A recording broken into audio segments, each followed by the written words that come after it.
ধুর, এই শাড়িটাও পছন্দ হচ্ছে না। তো তোর মুখ এরকম করে ঠিক আছে, আবার আমার চেষ্টা বিয়েতে করবো। একটাও শাড়ি পরা হবে না, দেখবি আমার একটা শাড়ি পছন্দ হচ্ছে না। কোথায় ভেবেছিলাম একটু লাল রঙের শাড়ি কিনবো, সবুজ রঙের শাড়ি কিনবো, অন্য রকমের শাড়ি কিনবো, বিয়েতে যাতে সবাই আমাকে হাঁ করে তাকিয়ে দেখে। একটাও শাড়ি খুঁজে পাচ্ছি না। হাস তুই। আমি পাগল হয়ে যাবো এবার।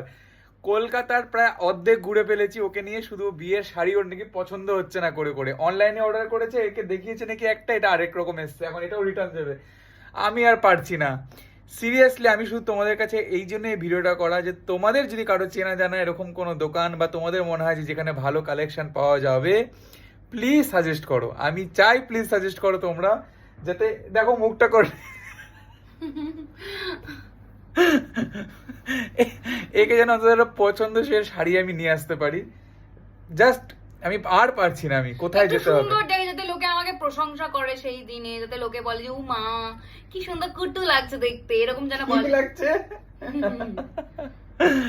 এই লাগছে। ঠিক আছে, আপনি জানাও প্লিজ।